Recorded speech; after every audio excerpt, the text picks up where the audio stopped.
Hallelujah. खुदा के खादम हारून मैसी साहब हमारे दरमियान मौजूद हैं। ज़रा ज़ोरदार तालियां बजाकर वेलकम करें उनको खुदा की तारीफ में। Hallelujah hallelujah.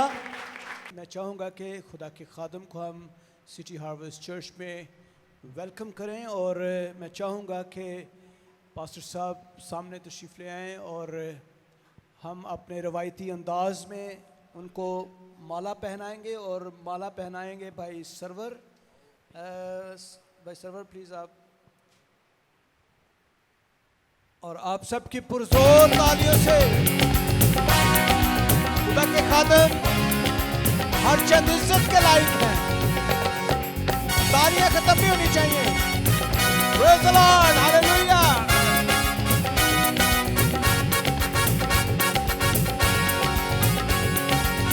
खुदा के खादम जो हैं वो हर रोज हर चंद इज्जत के लायक होते हैं, इसलिए हम खुदावंद का शुक्र अदा करते हैं। खुदावंद की तारीफ हो इसके लिए। खुदा के अजीम खादम भाई हारून मैसी हमारे साथ आज शामिल हाल हैं इस मीटिंग में। खुदा के अजीम कलाम को हमारे दरमियान पेश करेंगे और बीमारों के लिए भी ख़ास दुआ की जाएगी। तशरीफ़ रखिए। खुदा के खादम पास्टर हारून मैसी साहब सामने आ जाएं खुदा के कलाम को पेश करने के लिए। जोरदार तालियों खुदा के कलाम को वेलकम करें। जोरदार तालियों के साथ खुदा के कलाम को वेलकम करें। मसीह यीशु के नाम में आप सबकी सलामती हो। सब खुश हैं जी? सब खुश हैं? सब खुश भी हैं लेकिन बता ऐसे रहे हैं जैसे गमगीन हैं। सब खुश हैं? Praise God. हम छोटी सी दुआ करेंगे। सब कहेंगे खुदावंद मेरे कानों को मसा कर, मेरे जहन को खोल दे, मेरे दिल को खोल दे, जिस तरह तूने शागिर्दों के जहन को खोला, जिस तरह तूने लुदिया के दिल को खोला। तेरा कलाम मेरी ज़िंदगी में 100 गुना फल लेकर आए यीशु के नाम में। मेरे साथ निकालिएगा यूहन्ना रसूल की मार्फत लिखी गई इंजील उसका 9वां बाब और उसकी पहली आयत से हम पढ़ना शुरू करते हैं। लिखा है, फिर उसने जाते वक्त एक शख्स को देखा जो जन्म का अंधा था, और उसके शागिर्दों ने उससे पूछा कि आए रबी, किसने गुनाह किया था जो ये अंधा पैदा हुआ, इस शख्स ने या इसके माँ बाप ने? यीशु ने जवाब दिया कि ना इसने गुनाह किया था ना इसके माँ बाप ने, बल्कि ये इसलिए हुआ कि खुदा के काम इसमें जाहिर हों। 6ठी आयत से हम पढ़ेंगे। ये कहकर उसने ज़मीन पर थूका और थूक से मिट्टी सानी और वह मिट्टी अंधे की आंखों पर लगाकर उससे कहा, जा शलोह, जिसका तर्जमा भेजा हुआ है कि हौज़ में धो ले। बस उसने जाकर धोया और बिना होकर वापस आया। कलाम के पढ़े सुने जाने पर खुदा उनकी बरकत हो, आमीन। इससे पहले कि मैं आज की शेयरिंग आपके साथ करूं, मैं शुक्रगुजार हूं भाई खुरम का, जिन्होंने मुझे इस लायक समझा कि मैं आज आपके साथ खुदा के कलाम की शेयरिंग कर सकूं, और फिर भाई उबैद का, जिन्होंने अपने घर का और चर्च का दरवाज़ा मेरे लिए खुला है, और फिर आप सबका जिन्होंने मुझे कबूल किया। खुदावंद आप सबको, भाई खुरम को, भाई उबैद को, सारी कांग्रीगेशन को कसरत से बरकत दे, आमीन। एज ए थियोलॉजियन, मैं जब भी इस चैप्टर को, इस टेक्स्ट को जब भी पढ़ता था तो मेरे माइंड में लॉट्स ऑफ क्वेश्चंस जो हैं वो खड़े होते थे कि वाई जो 6ठी आयत में बात लिखी है, ये कहकर उसने ज़मीन पर थूका, वाई इट्स हैपन, ये क्यों हुआ? यीशु ने तो बहुत सारे बीमारों को क्या क्या शिफा दे दी, ज़ुबान से कह दिया और बीमार ठीक हो गए। सो वाई ये क्या मामला है? जब भी मैं इसकी डीप स्टडी में जाता था तो मुझे लॉट्स ऑफ टाइम्स इसका आंसर नहीं मिलता था। सो एक दिन मैं दुआ कर रहा था और मैंने खुदावंद से कहा, खुदावंद ये भेद जो है ये मुझ पर अया कर, ये भेद मुझ पर खोल कि क्यों यीशु मसीह ने अपना थूक जो है इस्तेमाल किया इस अंधे को शिफा देने के लिए, इसकी आंखें खोलने के लिए। सो आज हम थियोलॉजिकली और सेकुलरली इस पर थोड़ी सी बात करेंगे और बहुत सारे रेफरेंसेस लेकर हम हीलिंग के ऊपर बात करेंगे। Who is the source of healing? जैसे मंबा जिसको उर्दू में कहते हैं, जैसे आजकल गर्मी जो है वो बढ़ रही है और इस गर्मी का जो सोर्स है वो क्या है जी? क्या है जी? सूरज। अभी आपको हवा लग रही है, आप आराम से हवा में बैठे हैं, इस हवा का जो सोर्स है वो कौन है? वो क्या है? फैन। सो हीलिंग का जो सोर्स है वो यीशु मसीह है। हालेलुया। मैं आज आपको शिफा देने नहीं आया, ठीक है? मैं ट्राई करूंगा कि मैं आपको शिफा देने वाले से मिलवा सकूं। आज ट्रेंड है, सॉरी टू से, लेकिन हम शिफाओं के पीछे भाग रहे हैं, शाफी के पीछे नहीं भाग रहे। शिफाओं के चक्कर में हमने शाफी को बुला दिया है। मैं ये नहीं कह रहा कि there is no healing, church में हीलिंग नहीं है, खुदा के खादम हीलिंग का काम नहीं कर रहे हैं, लेकिन मेरा पॉइंट ये है कि हम हीलिंग के चक्कर में हीलर को भूल गए हैं, ठीक है? सो हम देखेंगे कि वाई यीशु मसीह ने ये एक्ट जो है ये क्यों किया है कि उसने अपना थूक जो है वो मट्टी में फेंका है और वो मट्टी जो है उस अंधे की आंखों पर लगा दी और वो अंधा ठीक हो गया। फर्स्ट ऑफ ऑल हम देखते हैं, सबसे पहले एक पॉइंट यहाँ पर हम देखेंगे, मेरे साथ आइएगा बाइबल में 9वें बाब की पहली आयत में देखा है, फिर उसने जाते वक्त एक शख्स को देखा जो जन्म का अंधा था। ये कैसा अंधा है? बाय बर्थ, यानी ये पैदा ही अंधा हुआ है। और आगे इस कॉन्टेक्स्ट में, इस टेक्स्ट में जब जाते हैं तो ये पता लगता है कि उसकी सिरे से आंखें ही नहीं हैं, उसकी आंखों के ये जो गड़े हैं ये ही नहीं हैं, एंड जीसस क्राइस्ट ने उसको हील किया।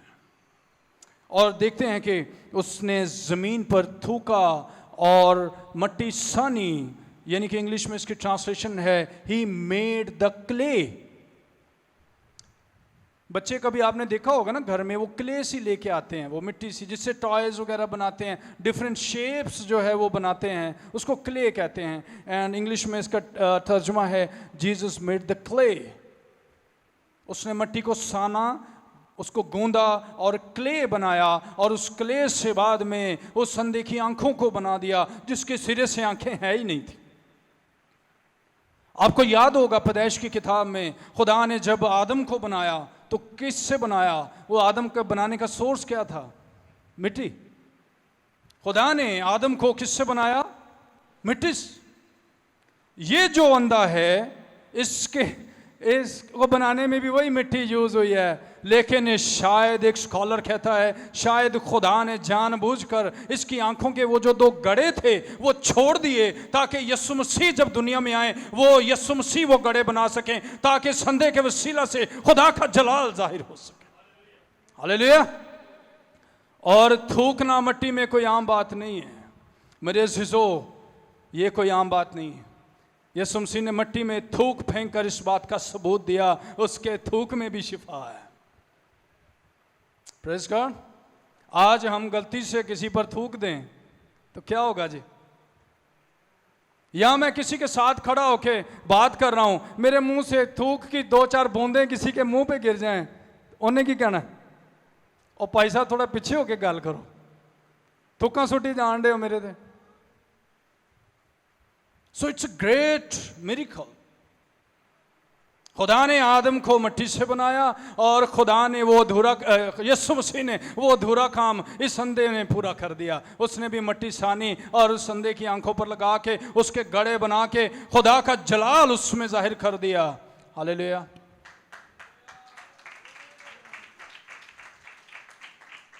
बहुत सारे लोग आज क्रिटिसाइज करते हैं, इस टेक्स्ट पर बड़े क्रिटिसाइज हैं। बड़े बड़े स्कॉलर्स ने, देहरिया लोगों ने इस पर क्रिटिसाइज किए हैं। उन्होंने कहा यीशु मसीह को थूक में मिट्टी बना के उस अंधे को लगाने की क्या ज़रूरत थी। लेकिन मैं पहले भी बयान कर चुका हूँ, यीशु मसीह थूक कर मिट्टी गूंद कर ये बताना चाहते थे कि मैं ही वो हस्ती हूँ जिसके थूक में भी शिफा है, और लोगों को जब वो थूक भी लगेगा और लोग शिफा पाएंगे। Praise God. एक और वाक़या मुझे याद है, वो भी आपके साथ शेयर करना चाहूँगा। लूका की इंजील 8वां बाब उसकी 43वां देखिएगा। क्राइस्ट जो हैं, एक बड़ा गैदरिंग वाला एरिया है, बड़ी भीड़ है वहाँ पर, और एक औरत इस कदर बीमार है, आप बाइबल में से भी आपने पढ़ा है, अपना सारा माल हकीमों पर और डॉक्टर्स पर क्या कर चुकी है जी? खर्च कर चुकी। शी वॉज ऑलमोस्ट एंडेड, सारा कुछ उसका खर्च हो चुका है। लेकिन एक बात जो है उसके माइंड में आती है कि अगर मैं जाकर उसकी पोशाक को क्या करूंगी तो क्या हो जाऊंगी जी? शिफा पाऊंगी। And theological point of view से मैंने एक बात सीखी थी हमने, कि जब यीशु मसीह सलीब पर थे और डाकू क्या कर रहे थे, उसके कुर्ते को क्या कर रहे थे जी? फाड़ रहे थे। यानी कि वो कोशिश कर रहे थे कि इस कुर्ते का एक टुकड़ा मेरे हिस्से में आ जाए और इस टुकड़े का एक हिस्सा जो है वो, वाई ऐसा क्यों कर रहे थे वो? कोई बता सकता है मुझे? सॉरी, और कोई जी? भाइयों में से क्यों जो डाकू हैं वो यीशु मसीह के कुर्ते को लेने की कोशिश कर रहे थे? अभी पढ़ा आपने, because there was a healing. Yeshu Masih के कपड़ों में भी शिफा निकलती थी। और एक स्कॉलर कहता है वो डाकू यही कोशिश कर रहे थे, एक कुर्ता मेरे से चाहे मैं नुकार ले जा, मैं अपनी भैन के उत्ते पा देंगा, मैं अपने बाप के ऊपर डाल दूंगा, मेरे घर में अगर कोई बीमार है तो ये कुर्ता मैं उसके ऊपर डाल दूंगा जाकर, और वो बीमारी से शिफा पा जाएगा। हालेलुया। और फिर आखिर में क्या हुआ? उन्होंने वो फाड़ा नहीं, एक से पूरा कुर्ता, एक पूरा जो पीस था वो एक डाकू के हिस्से में आ गया और वो उससे ले गया। बहुत सदियों तक आप हिस्ट्री पढ़ें, यीशु मसीह के कुर्ते को चुराने की कोशिश की जाती रही है। क्यों? Because the healing power is still there. आज भी म्यूजियम में यीशु मसीह का कुर्ता रखा हुआ है और लोग मीलों सफर तय करके जाते हैं और उस कुर्ते को छूते हैं जाके और शिफा पा जाते हैं। मैं ऐसी बातें नहीं कर रहा, आप गूगल पे जाके सर्च करके पढ़ सकते हैं, देख सकते हैं। यीशु मसीह का कुर्ता आज भी सेफ है और लोग जो हैं उसको टच करने की कोशिश करते हैं। क्यों? क्योंकि उनके माइंड में वही वाकया है, उस औरत वाला, उसने वो कुर्ता छुआ था और उसको क्या हुई थी? शिफा मिल गई थी। आज भी लोग इस वाक्य को याद करते हैं। और डाकू जो हैं, शायद not so clear, not so historically, but डाकू इसीलिए उस कुर्ते को छीनने की, उस कुर्ते को फाड़ने की कोशिश कर रहे थे कि थोड़ा थोड़ा हिस्सा उस कुर्ते का हमारे हिस्से में आ जाए और हम भी यीशु मसीह के कुर्ते के वसीला से शिफा पा सकें। 2 पॉइंट्स हो गए, एक उसके थूक में भी शिफा है, दूसरा उसके कपड़ों में भी शिफा है। एक और पॉइंट देखते हैं, मत्ती की इंजील 14वां बाब उसकी 25वीं। यीशु मसीह किस पर चल रहे हैं? पानी पर, झील पर। कैसी एक अजीब सी बात हमारे सामने जो है वो नजर आती है। एक शख्स जो है वो पानी पर चल रहा है। एक खुदा का एक खादम कहता है कि वो ओल्ड टेस्टामेंट के अंदर वो तो मूसा था जो बनी इस्राएल को लेकर निकला और उसको जब लेकर जा रहा था उसको पार करने के लिए समुंदर को 2 हिस्से करना पड़ा। लेकिन अगर मूसा की जगह यीशु मसीह होते तो बनी इस्राएल के लिए समुंदर को 2 हिस्से नहीं करना पड़ना था, यीशु मसीह ने उनको पानी के ऊपर चलकर ले जाना था। हालेलुया। बनी इस्राएल पानी पर चलकर क्रॉस करते समुंदर, क्योंकि उनके साथ कौन था? यीशु मसीह। पतरस ने भी किया ना, क्या कहा उसने? खुदावन अगर तू कहे तो मैं चल के आऊं। तो यीशु मसीह ने क्या कहा? क्या कहा जी? गाइस आप मेरे साथ हैं? कौन कौन एक्टिव है अभी? मेरा ख्याल है कि मैं बड़ा कोई सुस्त कलाम तो नहीं सुना रहा कि आप ओके। तो वो खादम कहता है कि वो तो मूसा था जिसको समुंदर को 2 टुकड़े करना पड़ा। अगर यीशु मसीह होते तो क्या होना था? सारे बनी इस्राएल ने पानी पर चलकर पार जाना था। सो ऐसी कुदरत और ऐसी हीलिंग, ऐसी पावर, ऐसा जलाल सिर्फ और सिर्फ किसके पास है? खुदावंदों के खुदावंद, वो जो अल्फा और ओमेगा, इब्तिदा और इंतहा, वो जो जमानों की दराजी पर मोहित है, वो आपका और मेरा खुदावंद यीशु मसीह। आज दुनिया बड़ी क्रिटिसाइज करती है यीशु मसीह पर। ये क्यों हुआ? ये कैसे है? ये अंजील में ये बात ऐसे क्यों लिखी है? ये ऐसे क्यों लिखी है? तो ये सारी बातें इसलिए लिखी हैं ताकि आप और मैं पढ़ें, देखें और ईमान लाएं कि दुनिया में सिर्फ एक ही ऐसी हस्ती है जिसके थूक में भी शिफा है, जिसके कपड़ों में भी शिफा है, जो पानियों पर भी चल सकता है। और एक खुदा का खादम, एक स्कॉलर बयान करता है कि यीशु मसीह पानी पर चल नहीं रहे थे, पानियों ने खुद उसके लिए अपने हाथ उठा दिए ताकि वो उनका मसीहा पानी पर चल सके। हालेलुया। ऐसी कुदरत, ऐसा जलाल आज तक कभी ना सुना है, ना देखा है, ना पढ़ा है। आज लोग बाइबल पर क्रिटिसाइज करते हैं, लेकिन फिर भी दुनिया की सबसे ज़्यादा बिकने वाली किताब कौन सी है? यीशु मसीह का न्यू टेस्टामेंट। और अगर हम बाइबल की रेशो देखें तो पूरी दुनिया में बिकने वाली किताब बाइबल मुकद्दस है। और उससे भी अगर एक रेशो निकाल लें तो गुड न्यूज़, नया ऐदनामा ज़्यादा बिकता है पूरी दुनिया में। क्यों? आज भी लोग जब यीशु मसीह के मिरेकल्स पढ़ते हैं उनको शिफा मिल जाती है। एक और वाकया पढ़ते हैं। एक दफ़ा एक भाई ने मेरे से पूछा, उसने कहा भाई साहब तानू याद है वो वाकया? आपको वो वाकया याद है जब यीशु मसीह ने 5000 लोगों को खाना खिलाया? मैंने कहा जी मुझे बड़ी अच्छी तरह याद है।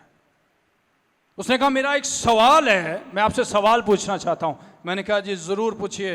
वो कहता है वो मछलियाँ जो यीशु मसीह ने लोगों को खिलाई थी, वो सारा बियाबान था, रेगिस्तान था, वहाँ कोई चूल्हा तो है नहीं था, वहाँ पकाने का कोई सिस्टम तो है नहीं था। वो मछलियाँ कच्ची थीं या उबली हुई थीं या पक्की थी?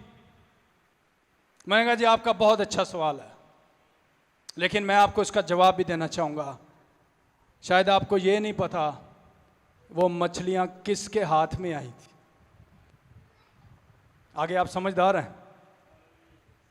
अगर वो कच्ची भी होती, उबली भी होती, तो क्या होना था? जब यीशु मसीह के हाथ लग गए तो वो वैसे ही मजेदार हो गई कि लोगों ने खा छोड़ी। Praise God. खामखा लोग फजूल क्रिटिसाइज, मुझे जीसस के मिरेकल्स पे लोग बड़े क्रिटिसाइज करते हैं। एक दफ़ा मैं कहीं जनाजा पढ़ा रहा था, मुझसे कहा ये भाई साहब मेरा भी एक सवाल है, मैं आपसे सवाल करना चाहता हूँ। मैंने कहा जी करें। उसने कहा यीशु मसीह दा जनाजा किने पढ़ाया सी? शायद कभी भाई बेद से भी क्वेश्चन हुआ हो, आप कोई खुदा का, बड़े लोग सवाल करते हैं यीशु मसीह दा जनाजा किने पढ़ाया सी? तो जनाजे मुर्दों के पढ़ाए जाते हैं, जिंदों के नहीं पढ़ाए जाते। यीशु मसीह आज, कल और अब तक जिंदा है। उसका जनाजा किसने पढ़ाना था? इसका एक और पॉइंट हम देखते हैं, लूका की इंजील उसका 4था बाब और उसकी 30वीं आयत। इब्लीस ने यीशु से क्या कहा? सुना सबने? किस किसने सुना है? इब्लीस ने यीशु से क्या कहा? पत्थरों से क्या क्या बन जाएं? वाई? क्यों कहा उसने? कोई बता सकता है मुझे? Praise God, hallelujah. उसको पता था ये कौन है। पत्थरों को भी हाथ लगाएगा तो क्या बन जाएंगी? रोटियां बन जाएंगी। एक और इसी तरह एक खादम अपनी किताब में लिखते हैं, वो कहते हैं कि जब बनी इस्राएल बियाबान के अंदर थे, रोटी के लिए तड़प रहे थे, तो खुदा ने क्या किया? उनके लिए रोटियां बरसाई। लेकिन अगर यीशु मसीह का दौर होता तो क्या होना था जी? वो सारे पत्थर ही थे, रोटियां बन जाने सन। ऐसी हस्ती है वो, रोटियां बरसाने की नौबत ही नहीं आनी थी। क्या होना था जी? बियाबान में और सारे पहाड़ी रोटियां बन जाने से, सारे पत्थर रोटियां बन जाने थे। यही बात इब्लीस ने रियलाइज किया और उसने यीशु से कहा, फरमा कि ये पत्थर क्या बन जाए? क्या बन जाए जी? रोटियां बन जाए। उसको पता था मैं किस से बात कर रहा हूं, उसको पता था मैं किसको कह रहा हूं, और जीसस को भी पता था कि ये क्यों मुझसे कह रहा है। मेरे जीजो, यीशु मसीह की ज़ात अक़दस पर बड़े सवालात उठाए जाते हैं, बड़े क्रिटिसाइज किए जाते हैं। कुछ लोगों ने यीशु मसीह के जो गुमनामी के साल हैं उस पर क्रिटिसाइज किया। उन्होंने कहा कि यीशु मसीह जब गुमनामी के जो साल हैं वो क्या करते थे? वो मिट्टी की चिड़ियां बनाते थे और उनको उड़ाते थे। सुनी हुई है शायद बात आपने, किसी ने सुनी हुई है?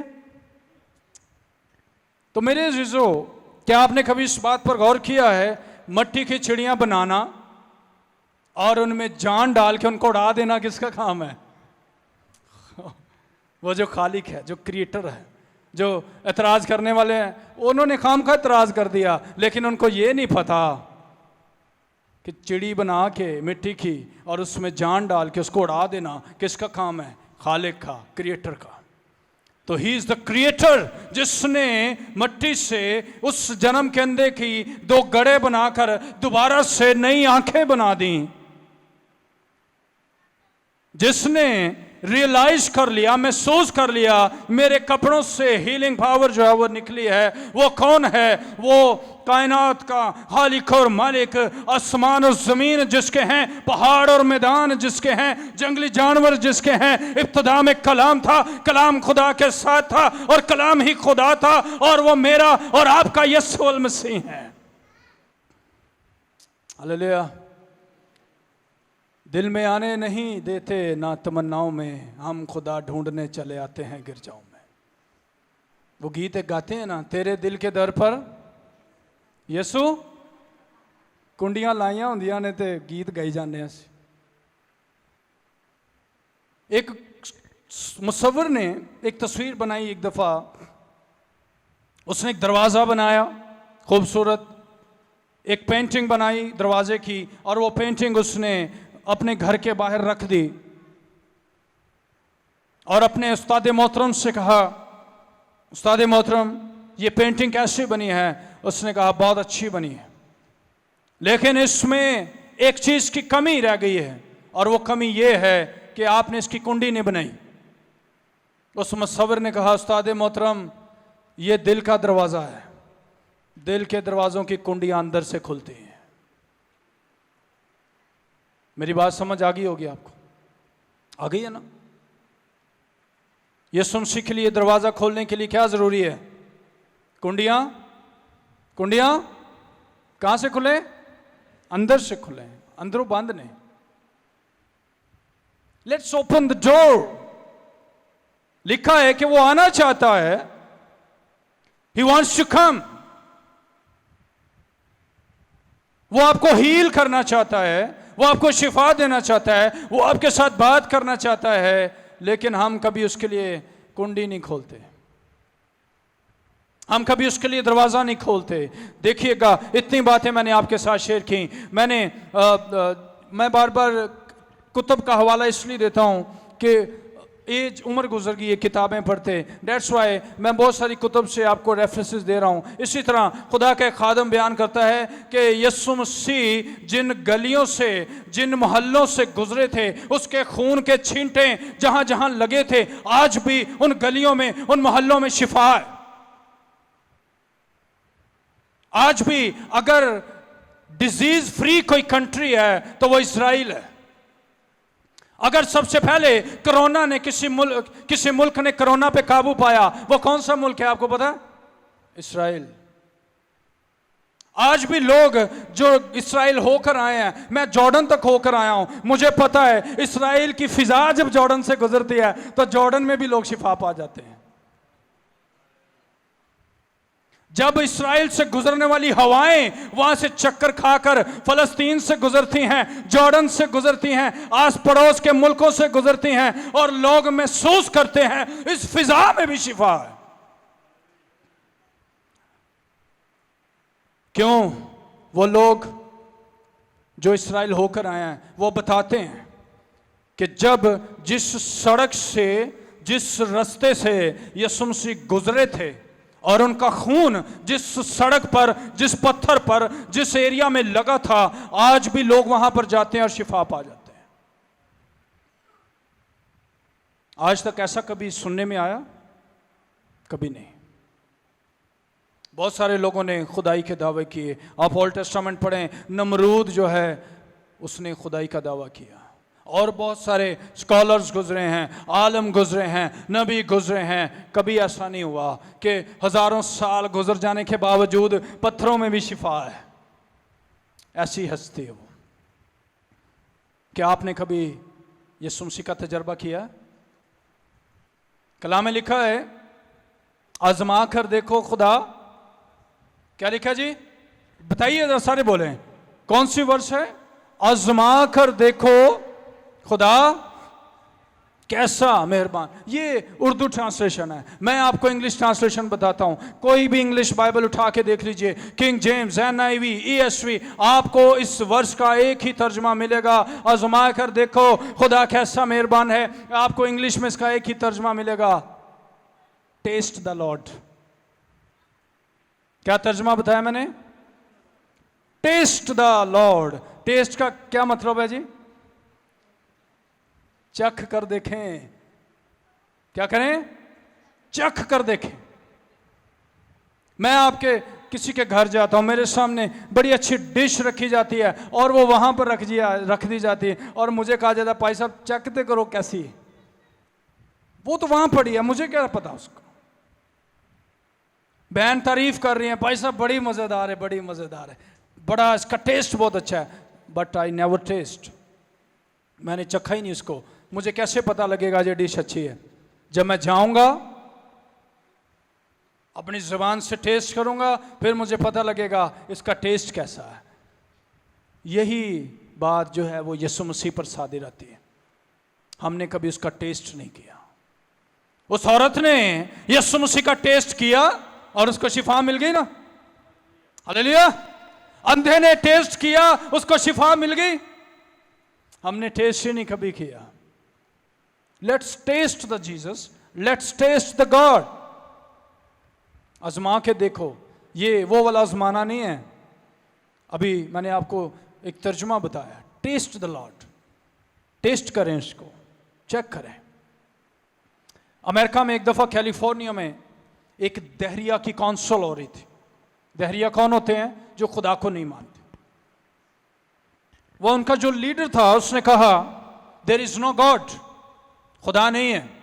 मैं नहीं मानता कि दुनिया में खुदा है। देयर इज नो जीसस, उसका कोई बेटा भी नहीं है। यीशु मसीह दुनिया में नहीं आए। दिस इज ऑल फ्रॉड, ये सब लाया झूठ है। उसी काउंसिल में एक बहुत बुजुर्ग बैठे हुए थे। उन्होंने हाथ खड़ा किया, उन्होंने कहा sir I want to ask a question, मैं आपसे एक सवाल पूछना चाहता हूं। उन्होंने कहा जी पूछिए। उन्होंने अपनी पॉकेट से एक एप्पल निकाला और उसको बाइट किया, और उसने पूछा सर आप मुझे बताएं सेब का टेस्ट कैसा है? उसने कहा you are out of sense, कहां आप रहे हैं? पूछ मेरे से रहे। उसने दोबारा एप्पल का एक बाइट लिया। उसने कहा सर मुझे बताइए इसका टेस्ट कैसा है। उसने कहा ओल्ड मैन मुझे लग रहा है कि आप सिक हैं, आप बीमार हैं, आप सेब खुद खा रहे हैं और पूछ मेरे से रहे हैं। तो उसने कहा आपका यही मसला है कि अभी तक आपने मेरे यीशु का मजा नहीं चखा। हालेलुया। जो यीशु का मजा चख लेते हैं ना, दुनिया के सारे मजे उसके आगे फीके हो जाते हैं। उसका टेस्ट ऐसा है। जैसे मैं आपको बताया, मैं जॉर्डन से होकर आया, आज भी मुझे उस जॉर्डन के जो फ्रूट्स हैं उनका टेस्ट बड़ा अच्छा था। आज मैं गर्मियों में जब मैंगो खा रहा था तो मैं याद कर रहा था, मैं अपनी वाइफ को बता रहा था कि जो मैंगोज हमने जॉर्डन में चखे थे ना, ये वो वाला टेस्ट नहीं है, क्योंकि वहाँ का तो टेस्ट ही कुछ और है। क्योंकि उस इलाके की जो फिज़ा है, उस फिज़ा में मेरे यीशु मसीह ने सांस लिया हुआ है। Praise God. मैं आपको अपनी एक छोटी सी बात जो है वो बताना चाहूँगा। जब हम जॉर्डन में उस मकाम पर पहुँचे जहाँ यीशु मसीह ने बपतिस्मा लिया था, तो वहाँ पर एक मुकाम है जहाँ पर जीसस के फुटप्रिंट्स को उन्होंने सेव किया हुआ। मतलब निशान बिल्कुल नहीं है, लेकिन उनका कहना है कि यहाँ पर यीशु मसीह खड़े हुए थे और इस स्पॉट से वो नीचे उतरे थे दरिया में बपतिस्मा लेने के लिए। आप बिलीव करें, हमारी पूरी टीम की हिम्मत नहीं पड़ रही थी कि हम उस जगह के करीब भी जाएं, क्योंकि हमारा ज़मीर हमें इजाज़त नहीं दे रहा था कि हम उस हस्ती की, उस कदमों के, पैरों के पास भी जा सकें, उसके पैरों के निशान के पास भी जा सकें। लेकिन एक बात है, there is a healing power. उस फिज़ा में आज भी शिफा है। हमने ऑलमोस्ट सारा जॉर्डन घूमा, लेकिन हमें उस जॉर्डन के एरिया में एक भी हॉस्पिटल नजर नहीं आया। क्यों? क्यों जी? Is there any answer? बताएगा कोई मुझे? वहां के लोग बहुत कम बीमार होते हैं, क्योंकि उस इलाके को कहा जाता है ये वो इलाका है जहां पर नबी चला फिरा करते थे, जहां पर यीशु मसीह के कदमे मुबारक जो हैं वो लगे हैं, यहाँ पर यीशु मसीह बैठकर शागिर्दों को तालीम दिया करते थे, यहाँ पर यीशु मसीह चला फिरा करते थे। इन गली मोहल्लों में, इन सड़कों में यीशु मसीह के खून के धब्बे लगे थे। आज भी शिफा इन इलाकों में। हालेलुया। आज भी वही यीशु मसीह है। यीशु मसीह ने खुद फरमाया, मैं आज और कल बल्कि अब तक यकसां, बराबर, इक्वल। हम उससे दूर हो गए हैं, वो हमसे दूर नहीं हुआ। खुदा के नज़दीक जाओ तो वो तुम्हारे नज़दीक। हम जाना नहीं चाहते, हम जाना नहीं चाहते, वो तो आना चाहता है, हम जाना नहीं चाहते। एक भाई हमारे साथ दुआ में ठहरते थे, उसको मैंने कहा यार आप ना ऐसा किया करो, अपने मोबाइल पे अलार्म लगा के खुदा के साथ एक टाइमिंग सेट करो। और उसने मोबाइल पे लिखा जागो और दुआ करो ताकि आजमाइश में ना पड़ो। अलार्म का टाइटल लिखा। 3 दिन के बाद मैंने उससे पूछा, मैं कहा यार कितनी प्रे कर रहे हैं? ने कहा भाई साहब जो अलार्म वजदा है ना, नींद का इन्ना को गलबा पे आंदा, मैं अलार्म बंद करके फिर सो जाना। ठीक है, फिर हम क्या कहते हैं, गिले शिकवे शिकायतें खुदा के साथ।